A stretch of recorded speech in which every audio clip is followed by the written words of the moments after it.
Chers frères et sœurs du Carmel thérésien, après avoir parlé des deux premiers éléments du charisme, à savoir la vie de prière et la vie fraternelle, nous abordons le troisième élément, la mission.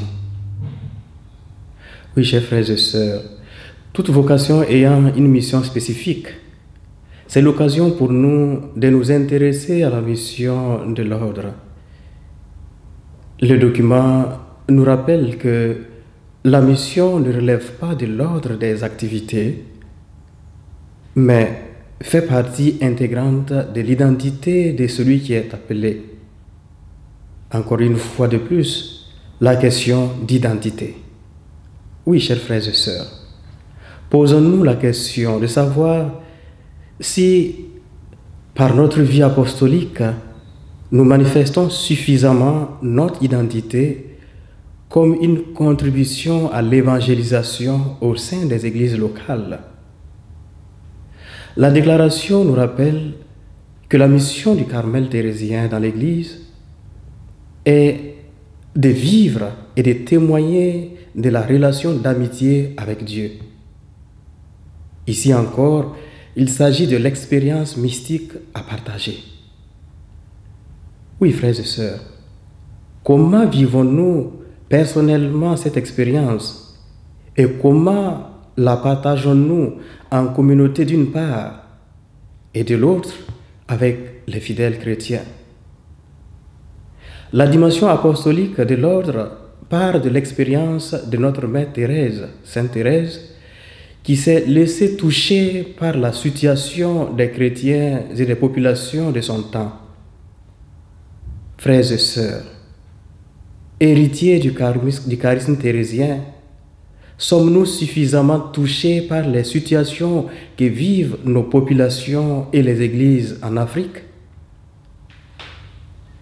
En nous rappelant que le désir apostolique de Sainte Thérèse est toujours centré sur le Christ, c'est aussi l'occasion de nous demander si nos projets pastoraux tiennent compte de cette base fondamentale. Le Christ est-il au centre de notre vie apostolique? Une réalité très importante est ce que la déclaration précise, que pour le carme, la mission se traduit d'abord par la fidélité à son engagement de vie religieuse en communauté. Oui, à propos, comment expérimentons-nous et vivons-nous les conseils évangéliques en tant que carme thérésien? Sommes-nous des signes visibles du Christ et de l'Évangile? L'autre réalité soulignée est la vie contemplative comme notre premier et fondamental service à l'Église et à l'humanité. Ce rappel est fondamental, celui de souligner la valeur apostolique de la prière, de l'expérience mystique. D'autre part, la déclaration nous rappelle le lien intrinsèque entre la mission du Carmel et la mission même de l'Église, nous rappelant combien notre mère est fortement attachée au Christ et à son Église.